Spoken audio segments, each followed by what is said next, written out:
ഒടുവിലൊരു യുഗം അവസാനിച്ചിരിക്കുന്നു. ആയത്തുള്ള അലി ഖമനേയി മരണപ്പെട്ടിരിക്കുന്നു.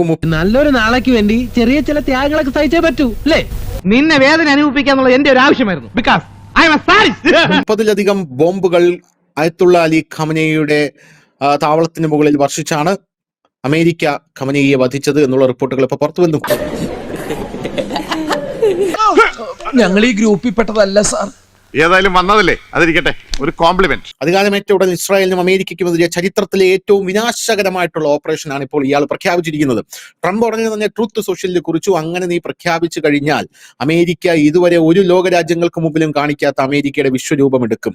ഈ കാര്യങ്ങളൊക്കെ ഇങ്ങനെ വിട്ടു തുറന്ന് പറഞ്ഞ പ്രശ്നം ഉണ്ടാക്കാൻ പാടുണ്ടോ? ലോകത്തെമ്പാടുമുള്ള രാജ്യങ്ങളിൽ അവരെ ഇറാനിലടക്കമുള്ളവർ ആഘോഷിക്കുകയാണ് എന്നുള്ള റിപ്പോർട്ട് പുറത്തു വരുന്നു. ഖമനേയിയുടെ മരണശേഷം ഇറാന്റെ പുതിയ പരമോന്നത നേതാവിനെ പ്രഖ്യാപിച്ചു. ഖമനേയിയുടെ മകൻ മുജ്തബ ഖമേനി ഇറാന്റെ പുതിയ പരമോന്നത നേതാവായി. അത് ശരി, നിങ്ങൾക്ക് എല്ലാവർക്കും എല്ലാം അറിയാമായിരുന്നു. മരണശേഷം ഇറാനുടനീളം വിലാപം പ്രഖ്യാപിച്ചിട്ടുണ്ട്. പള്ളികളിൽ ആളുകൾ ഒത്തുകൂടി തങ്ങളുടെ പരമോന്നത നേതാവിനെ ഇവർ കരയുകയാണ്. ചാനൽ ഫ്ലോറിലൊക്കെ വിരുന്ന് ആൾക്കാർ കരയുന്ന കാഴ്ച നമ്മൾ കാണാനുണ്ട്.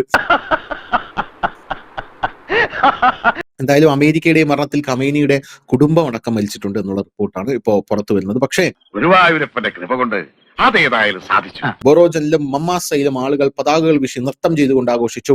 ഷിറാസിലും അബാദാനിലും ആളുകൾ രാത്രി വൈകുവോളം തെരുവുകളിൽ തങ്ങി പടക്കം പൊട്ടിച്ച് ആഘോഷിച്ചു. രാജ്യം ഒരു പുതിയ യുഗത്തിലേക്ക് കടക്കുകയാണെന്നാണ് ആൾക്കാർ നിലവിൽ പറഞ്ഞുകൊണ്ടിരിക്കുന്നത്. കാര്യങ്ങൾ ഇത്രത്തോളം ആയ സ്ഥിതിക്ക് നമ്മൾ പുറകോട്ട് പോകരുത്.